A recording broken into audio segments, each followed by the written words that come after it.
Shalom, selamat pagi.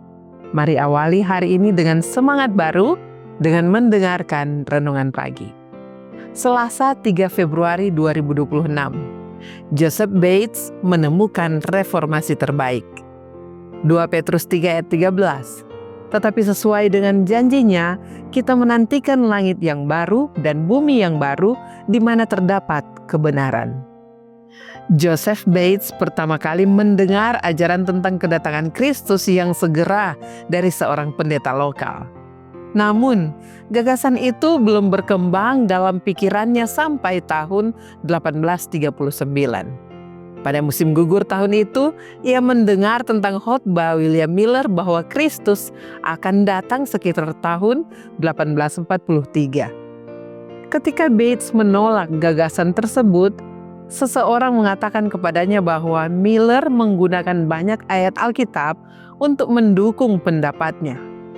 Tak lama kemudian, Bates menghadiri serangkaian pertemuan Advent dan sangat terkejut mengetahui bahwa ada orang yang dapat menunjukkan sesuatu tentang waktu kedatangan Juru Selamat untuk yang kedua kalinya. Dalam perjalanan pulang dari ceramah pertama itu, ia berkata kepada istrinya, "Itulah kebenaran."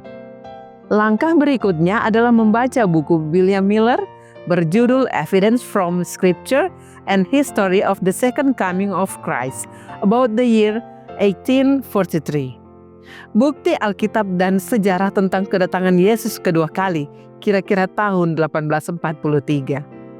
Joseph Bates menerima ajaran Miller sepenuh hati sehingga ia menjadi salah satu pengikut awal William Miller yang kemudian bergabung dengan Gereja Masehi Advent hari ke-7.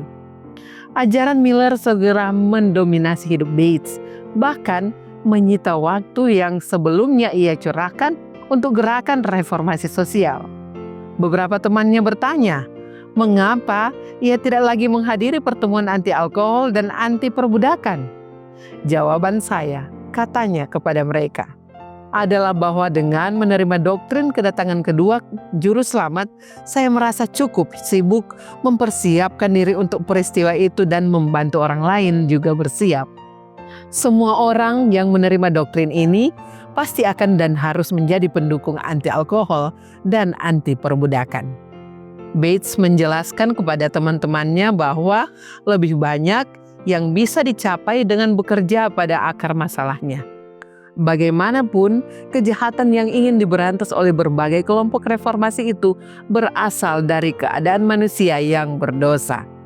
Kedatangan Kristus kembali akan menghasilkan penghapusan total dan segera atas semua kejahatan. Dengan demikian, ajaran Miller menjadi reformasi utama bagi Bates.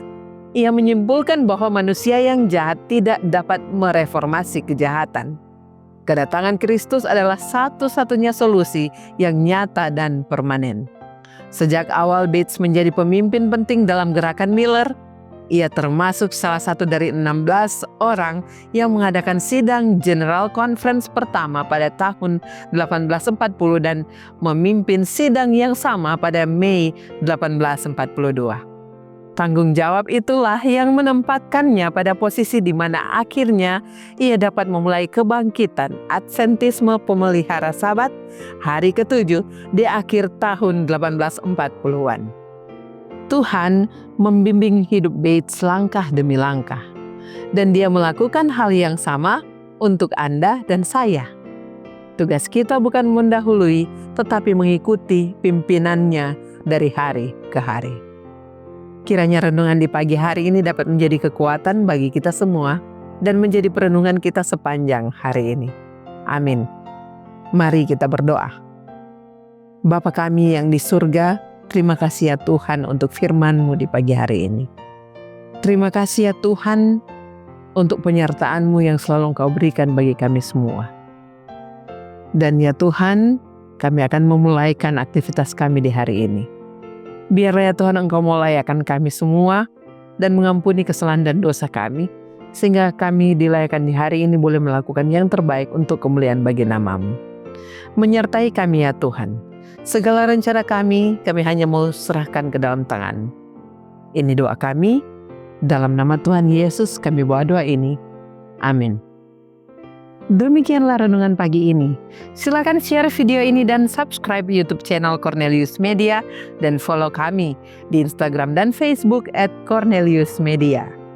Tuhan memberkati kita semua. Sampai jumpa esok hari.